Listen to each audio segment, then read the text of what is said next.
It's so great to be with you. It's so good to be in a room with any real person, but it's great to be with all of you.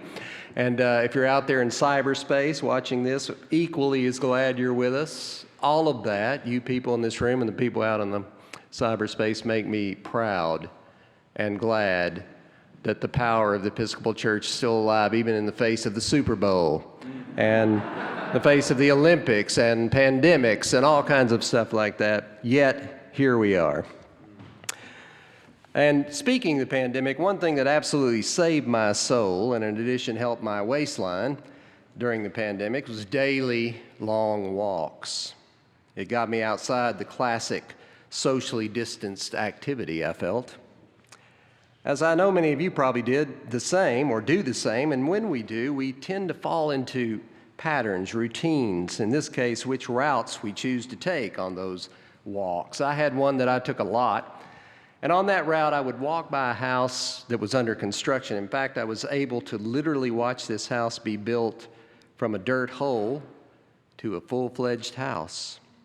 I watched it all slowly morph until one day people were actually living in it.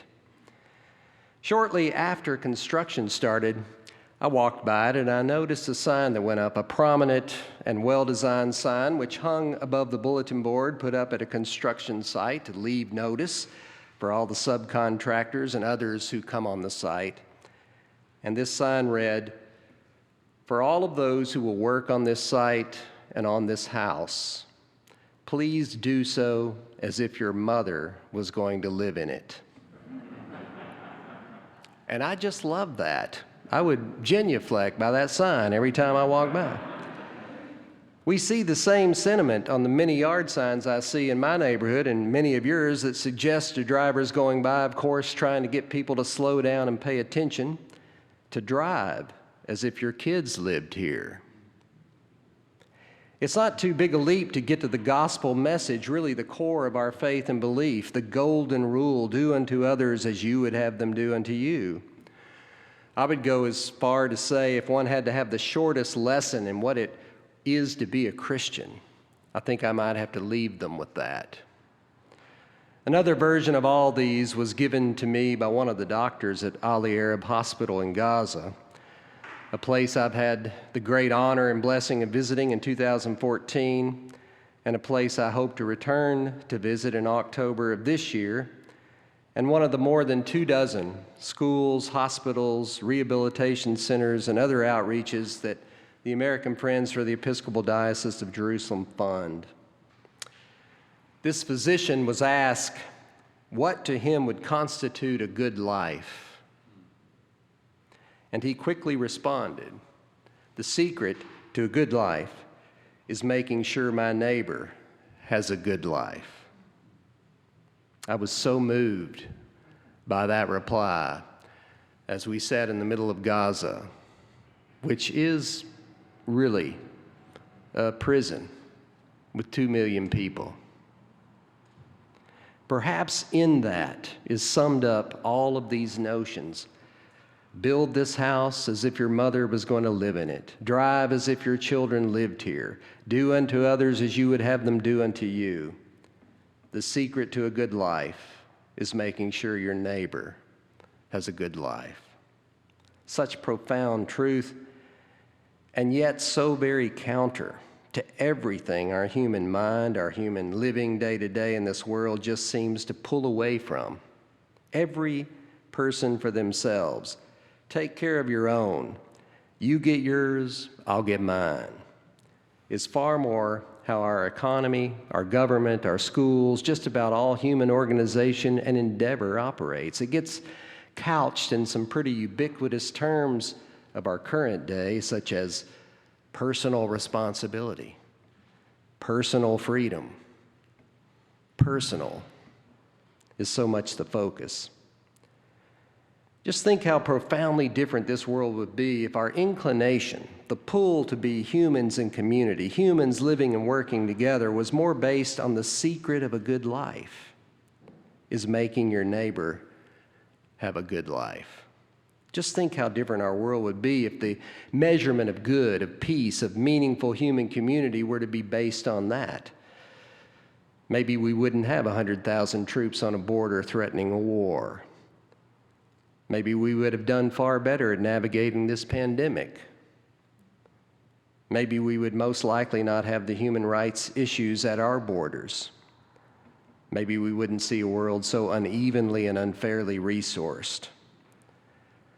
While we humans may intuitively understand this, we are far less likely to be able to live into it. It takes community to get this right. It is so difficult to admit and acknowledge that so many of these problems come from our living into the dog-eat-dog world instead of this one envisioned by our faith in Jesus Christ. Families don't bring young children on 1,000-mile marches through the worst conditions just because they are greedy and want to take your job. They do it because the life they live in the place they call home has become a living hell.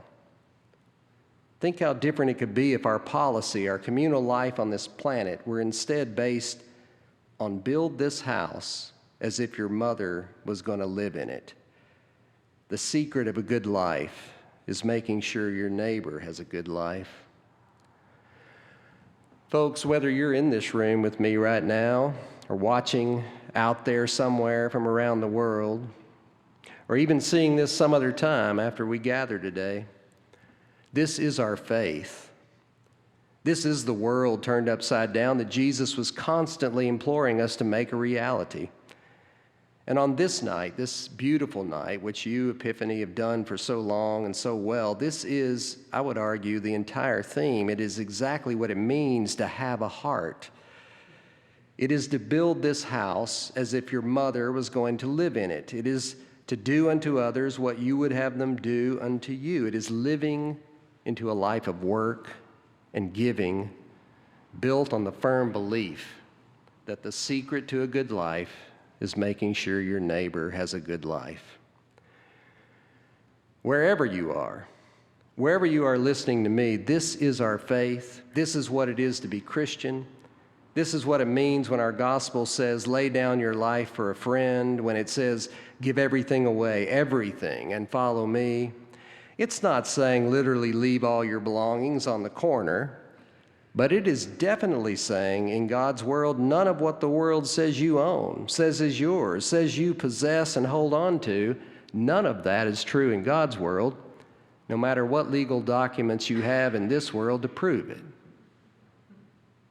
We give everything away, or we are called to, when we hit those baptismal waters and when those waters wash over us. The ontological change, the transformation envisioned through baptism is that, to give it all away, to move from being an owner to a steward, a caretaker, someone who takes care of what has been given to you.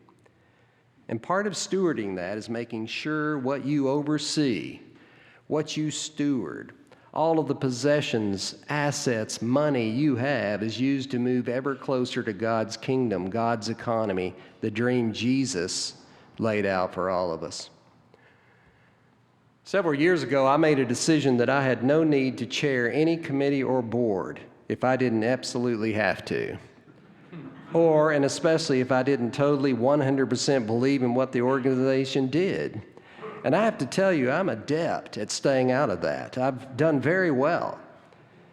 But then the American Friends of the Episcopal Diocese of Jerusalem came along, and it filled every one of those criteria.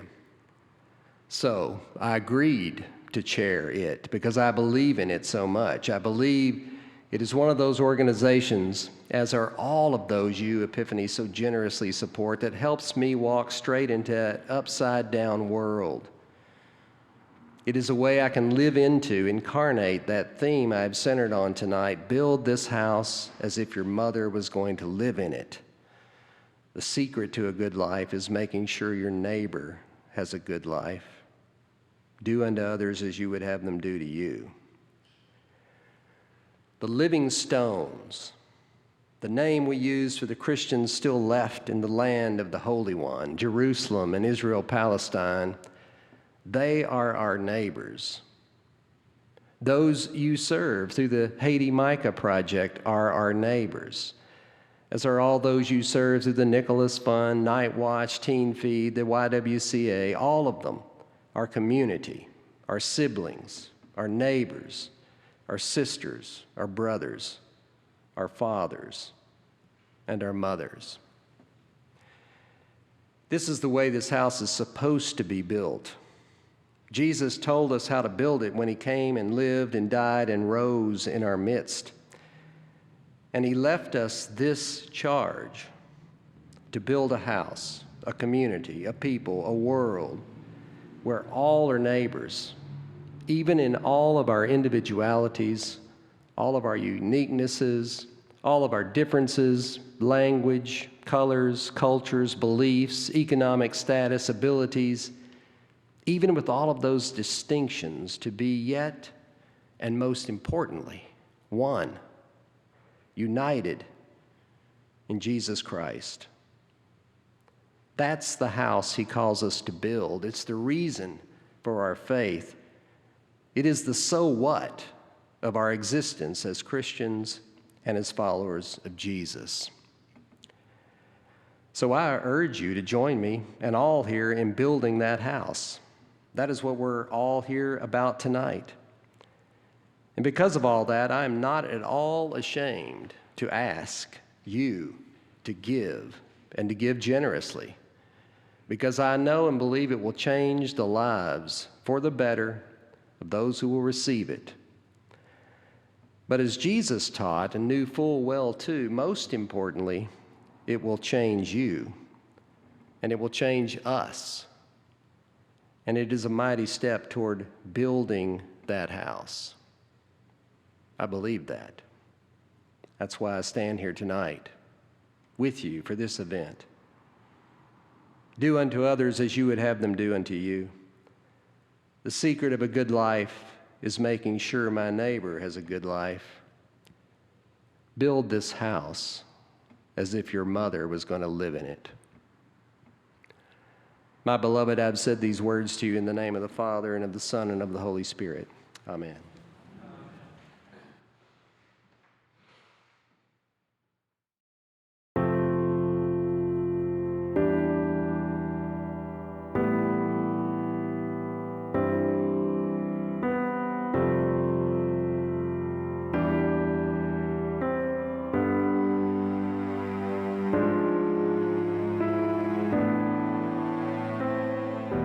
Greetings, Epiphany Parish, the Diocese of Olympia, the Episcopal Church, and the Anglican Communion family.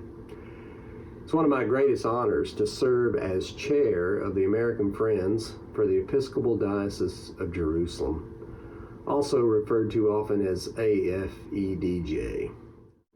AFEDJ is essentially the funding arm for people in the U.S., Episcopal Church or any church, and anyone else in the world who wishes to gather funds and to share and to help aid the amazing ministries, schools, hospitals, centers for children with disabilities, and others which operate within the Episcopal Diocese of Jerusalem.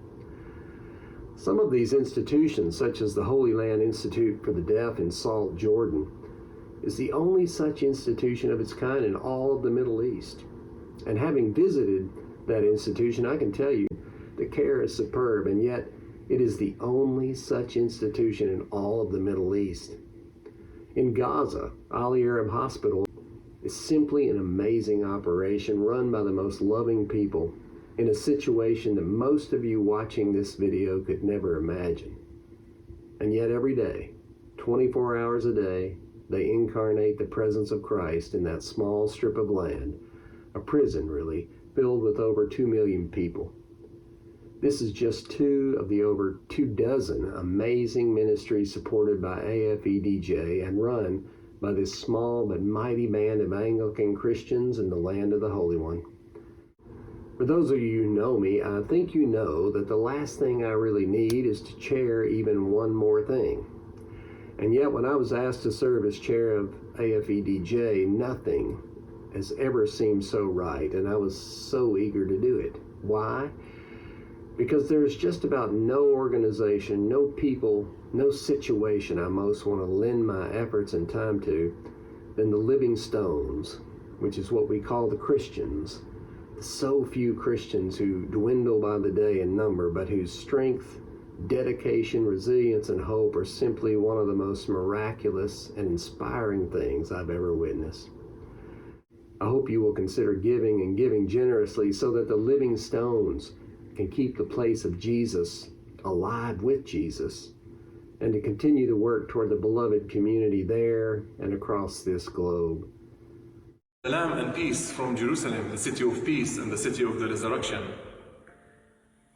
We have come together in order to celebrate life, to celebrate Jesus' ministry in the land of the Holy One, where Jesus walked, preached, died and rose again from the dead. He has entrusted us with a ministry of reconciliation and healing and restoration. And He has commanded us that whatever we do for the least of these little ones, we do it for Him personally. We do this ministry not on behalf of the Diocese of Jerusalem and the people of Jerusalem, but on behalf of the wide world church. So let us join hands so that we can make a difference in people's lives.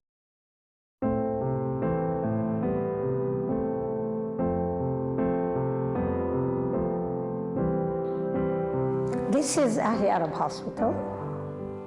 It is the oldest hospital in the Gaza Strip and the only Christian hospital.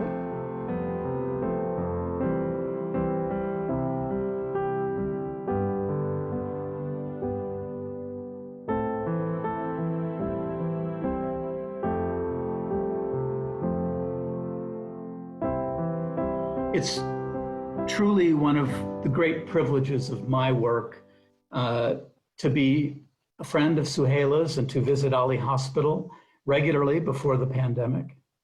And when I visit, I always walk the quarter mile between the Erez border crossing and the first Palestinian checkpoint.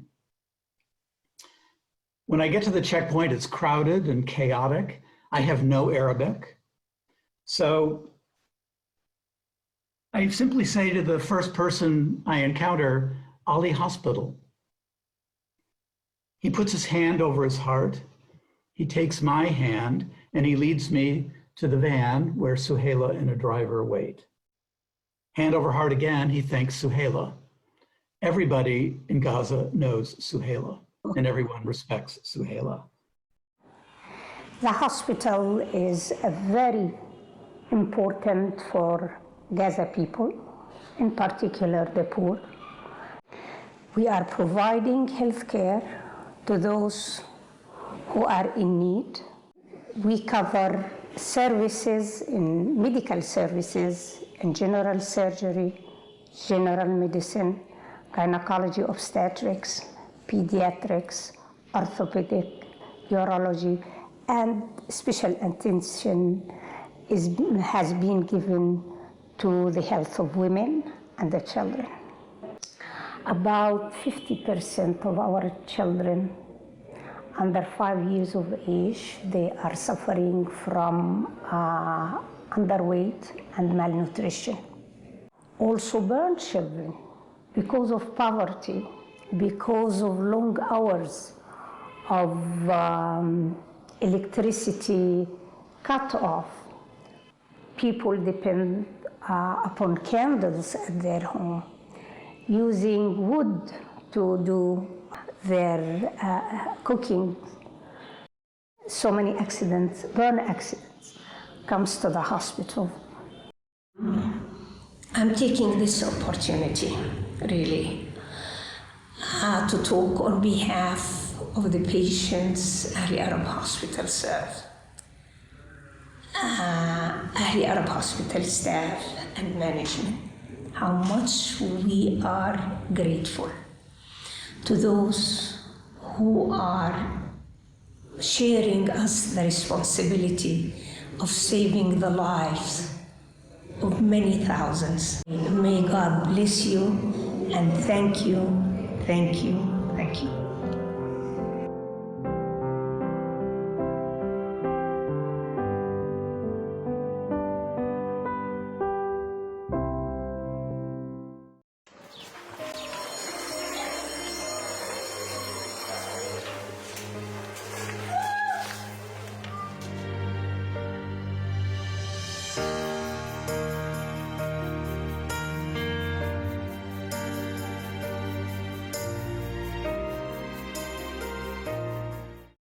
So think about all these young people who before coming to us were curled in a corner in their houses because their parents did not know how to interact with them, did not know how to care for them. We serve people with real poverty, people who cannot afford to care for their own children. Some of our students, when they go home, they're not well cared for, and we can see that evidently on them when they come back. If HLID were not here, deaf students would not be able to achieve anything. It would be downhill from now on. We'd go back to what we'd had before, being in the streets and not knowing anything, being illiterate. I might have been illiterate if HLID had not been here for me.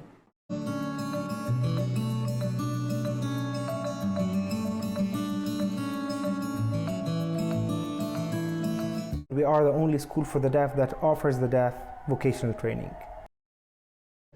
I train students on how to work with metal. We are different than other schools for the deaf because we have vocational departments. Other schools only have the educational side, but we have vocational training, academic, and community building. They can earn their own money and be productive people in the community. When I first came to kindergarten, I wasn't able to understand what the teacher was telling us, what the numbers were, or my name, or anything. But then it was like my eyes opened with God's grace. Even though I was older, I was able to quickly catch up with the other students. I was the first deaf student in SALT to enroll in college. I was the second deaf student to enroll in college in all of Jordan. That gave me the inspiration to work hard with these students so that they can have a better education. It's part of our duty to walk in Jesus' footsteps, and to walk in Jesus' footsteps, we need to walk with other people, especially with the needy, especially with people with disabilities. If we don't hold their hands and walk with them, I don't think we can call ourselves true Christians. I don't think we can be the living stones of the church unless we do this ministry.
المدرسة كانوا هم مش عارفين، صرت أحكي لهم أنتوا شو بتكملوا بإجري؟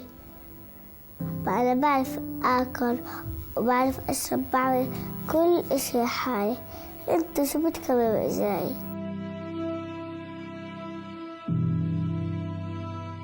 لما ما كانوا يقبلوني المدارس كنت أفكر إنه جاء على بالي أصير مثل الطلاب. أنا لما أروح المدرسة ما حد بيضايقني، بالعكس هم بيساعدوني. نفسي إني أروح الشارع لحالي، بس أنا ولا بعمري اعترضت. يعني أنا اللي زمان بحلم بهالإشي. أنا لما أكبر جاء عبالي أصير محامية عشان أصير اللي بده مساعدة أساعده.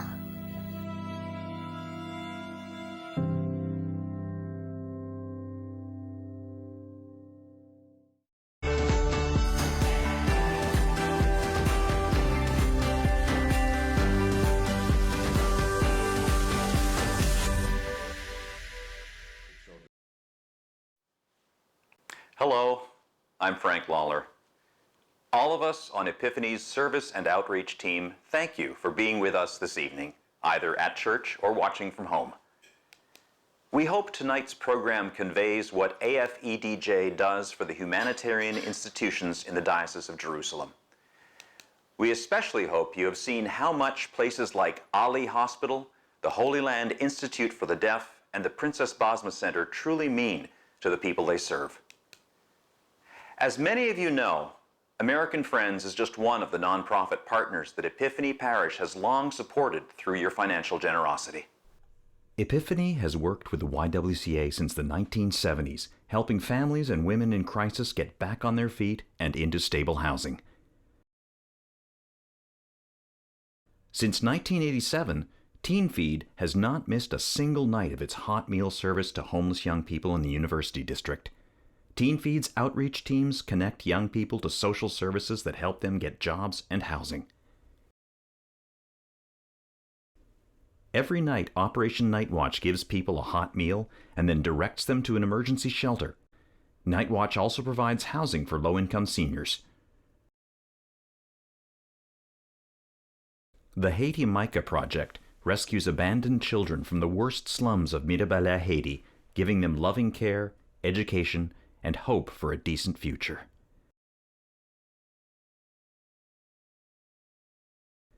Nicolas Fund for Education supports students at Nicolas Christian School deep in the Guatemalan highlands, where education for the rural poor is itself very poor.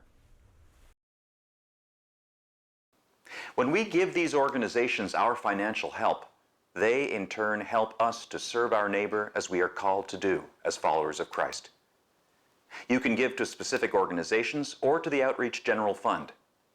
Gifts to the General Fund can be distributed where needs are most urgent, including to other organizations such as Backpack Brigade, Episcopal Relief and Development, and the Low Income Housing Institute's Tiny Houses program. We hope you will be generous this evening. Thank you for being with us and with our many neighbors.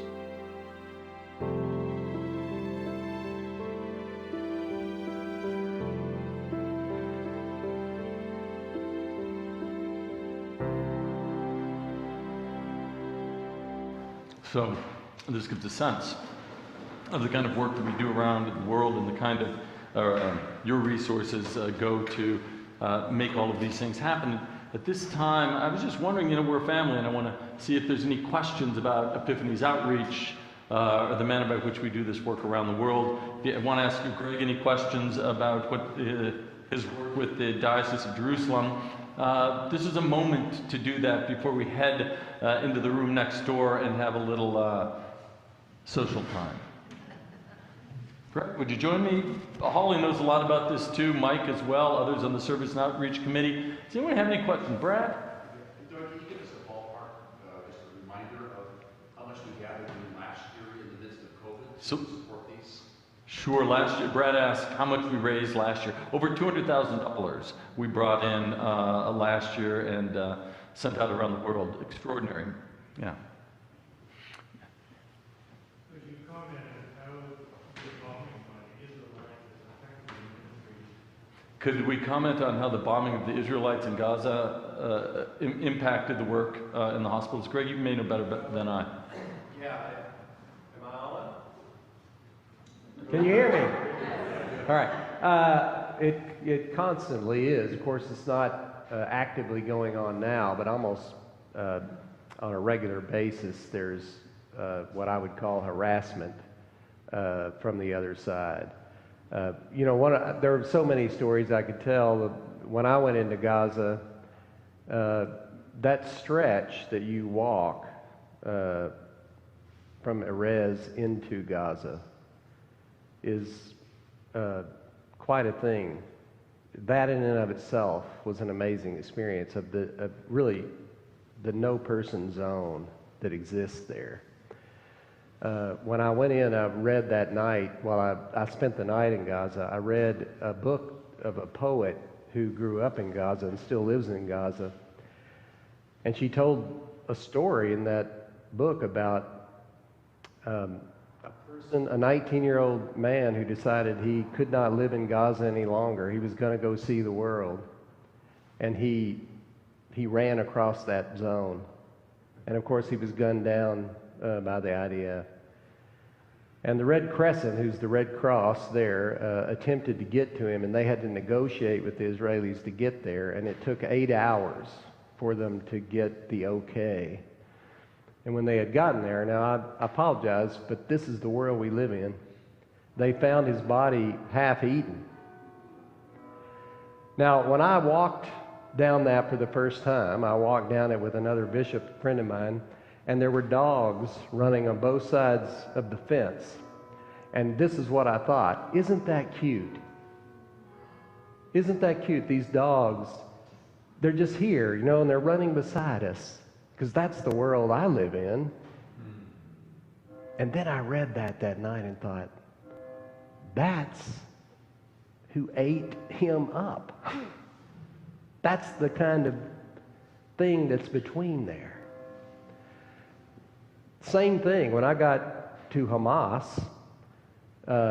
they asked me why I was there, and I said Ali Arab Hospital, and the man that was there to get me, he didn't just put his hand over his heart, he grabbed my hand and put my hand over his heart. I will never forget it.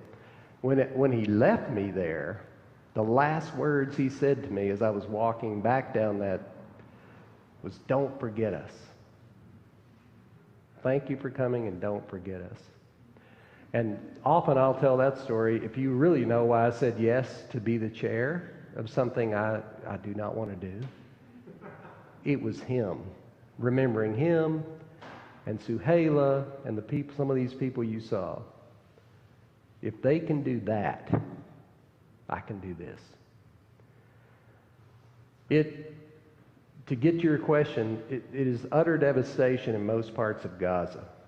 Now, it's amazing to go there. There are parts of Gaza, I'll be honest with you, it looks like you're in California.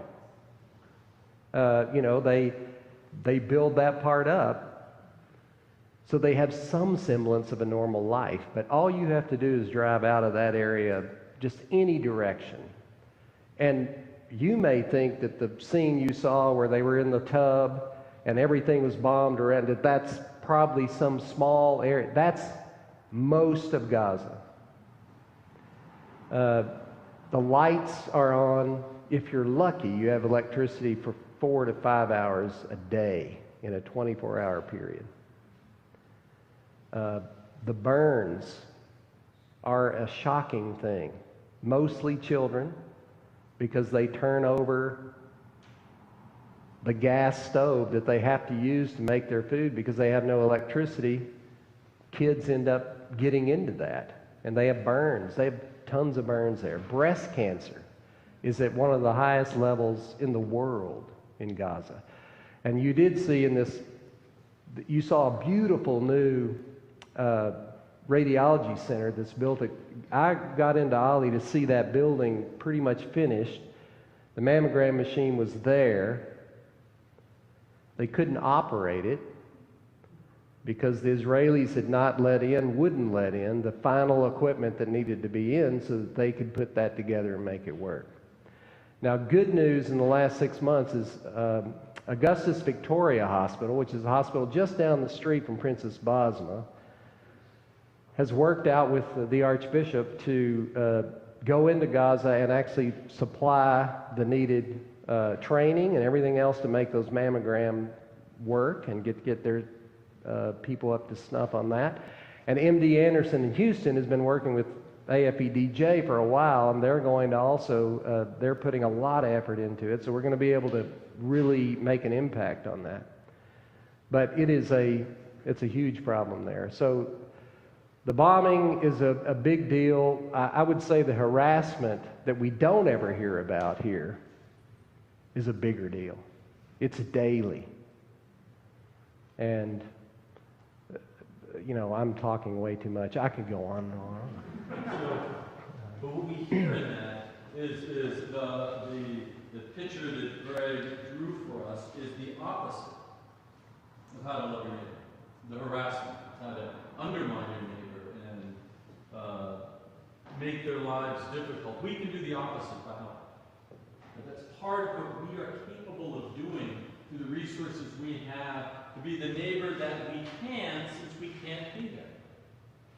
This is a way in which we can do that tonight. In the Holy Land, the land of the living stones, for all of you that have been there, you know what I'm talking about. And Greg paints a picture that's even more vivid than we see when we travel on pilgrimage. So hold that in your hearts tonight as you consider what God's given you. What you have. By the grace of God, no one chose their parents, as far as I know. But you landed here because of it. And so we have an opportunity to have impact. Consider that as we see. Other questions, thoughts, or reflections? Because we're going to end with prayer, and then you know what we're going to do?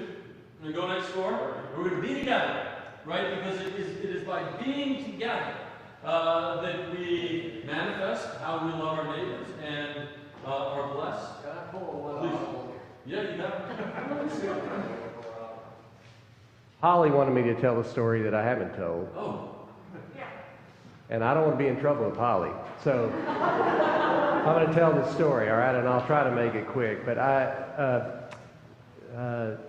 was on pilgrimage actually with 40 people in January of 2020. It was the first time we heard about this virus that was spreading in China. And in fact, when we went into Jordan at the border, we were detained for 4 hours because 2 Taiwanese buses had come through and Israel denied their entry. Basically, at that point, I would say for racial profiling. Taiwan, to this day, has navigated this better than any of us. They had like 50 cases, I think, through the whole thing, but they were turned away. When we go on pilgrimage, we always stay. When I take a group, we spend the night, 2 nights in Bethlehem, in the West Bank. And my folks will tell me every time that was the 2 best nights we had. There's a man, you all know, if you've been to Church of the Nativity, you know there's this little doorway that you have to bend down to go into to get in there. That was put there to keep horses out. And some people will say it's the eye of the needle. I don't know about all that. But this guy's there. And the second year I went back, I went up to him and I said, "You're still here?" He said, "Father, I'm always here." And I think he is. I've been back, I think I'm on my 13th time that I'm going to go back. When I walk across Nativity Square, that guy's standing there. And he will yell across the square, "Father, I'm still here." I'm still here. I mean, it's like, I don't go back now to see the sights. I don't need to go down and see where Jesus was born or all of that. I go for the people.